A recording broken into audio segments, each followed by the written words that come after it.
Olá!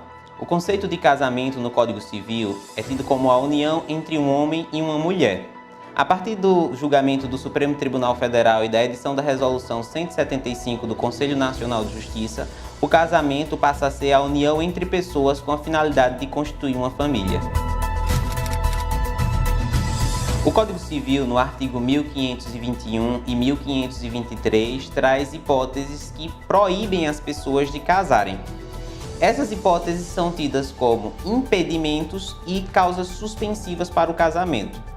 O Código Civil, no artigo 1523, aponta um rol taxativo de 7 hipóteses em que as pessoas não podem casar. Quais são elas?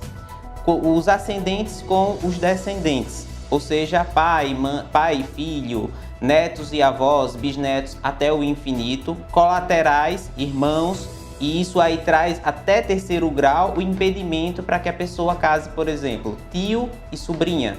Existe esse impedimento. Para primos não há impedimento legal para o casamento.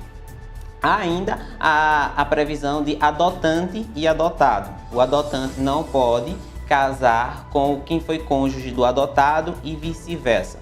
O cônjuge com o condenado por tentativa de homicídio ou por homicídio contra o seu consorte. E, obviamente, as pessoas casadas. Essas hipóteses são hipóteses de proibição que tornam o casamento nulo, ainda que ele venha a acontecer, e podem ser reconhecidas de ofício pelo registrador ou pelo juiz.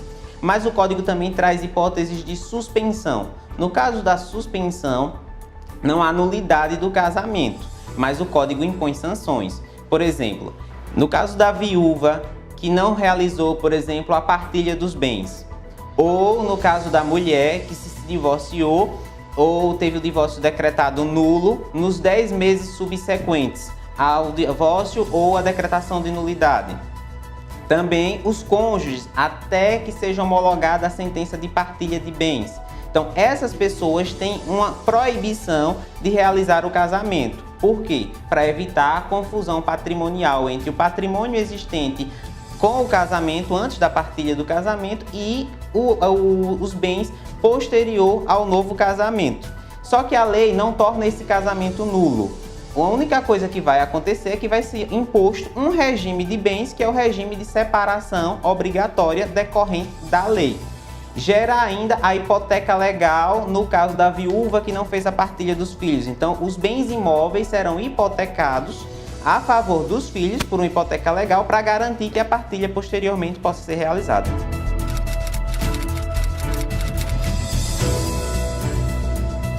Outro ponto de relevância ao casamento é o procedimento de habilitação. Muitas pessoas têm dúvida onde requerer a habilitação para o casamento. Bom, o casamento ele começa no cartório de registro civil da circunscrição onde a pessoa reside. Então a pessoa vai até o cartório de registro civil com o nubente, ou seja, os dois cônjuges, quem está pretendendo se casar, e faz o requerimento que é preenchido manualmente pelos nubentes e pelas testemunhas. É importante salientar que a partir da resolução mencionada, a resolução 175, os cartórios eles não podem mais negar o requerimento de casamento de pessoas do mesmo sexo. Então não há diferença entre o requerimento formulado por pessoas do mesmo sexo e os casais heterossexuais.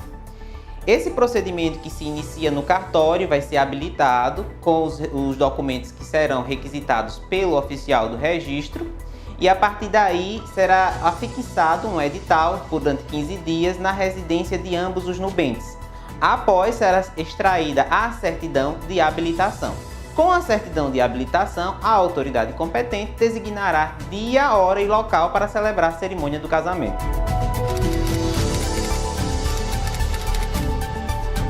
O ponto mais polêmico quando se trata de casamento é a escolha do regime de bens. A maioria das pessoas só se preocupam com o regime de bens escolhido quando vão se divorciar, mas isso é um tema que deve ser analisado previamente. O Código Civil prevê 4 regimes de bem. O primeiro regime de bem é o regime de comunhão parcial de bens, que funciona de que forma? A partir do momento que os cônjuges se casam, tudo que é construído pelo casal durante a união, em caso de divórcio, é partilhado de forma igualitária. Não se comunicam nesse regime de bens herança ou qualquer bem que a pessoa tenha anterior ao casamento. esse regime vai persistir mesmo que os cônjuges, os nubentes, tenham escolhido outro regime de bens no pacto antinupcial e esse pacto seja julgado nulo. Então se volta ao regime de comunhão parcial de bens. Mas o Código também prevê o regime de separação de bens. Como é que funciona? Bom, nesse regime de separação de bens não há uma alteração da circunstância financeira do casal. Por quê? Porque no ato do divórcio, cada um dos cônjuges vai permanecer exatamente com aquilo que adquiriu com esforço próprio, não havendo comunicação patrimonial. O regime de comunhão universal de bens é exatamente o oposto. Ou seja, tudo que o cônjuge tinha antes, seja proveniente de herança, seja proveniente de doação, vai se comunicar no regime de bens. Então, a partir do momento que inicia o divórcio, com a finalização, todo o patrimônio de ambos os cônjuges será dividido, meio a meio. E o Código ainda prevê um último regime, que é muito pouco visto no Brasil, que decorre de países de primeiro mundo, que é o regime de participação final nos aquestos. É bem parecido com o regime de comunhão parcial de bens, só que o cônjuge só vai ter direito, em caso de divórcio, à partilha do bem que ele contribuiu financeiramente para a aquisição. No quadro de hoje, nós tratamos sobre o tema casamento. Falamos sobre o novo conceito de casamento a partir da Resolução 175 do CNJ, tratamos sobre causas suspensivas e impeditivas e falamos sobre o regime patrimonial a ser escolhido no ato do casamento. As informações passadas até aqui são meramente informativas e elas não substituem a consulta com um profissional especializado que possa analisar o seu caso especificamente. Eu fico à disposição para maiores dúvidas através do e-mail e até um próximo encontro.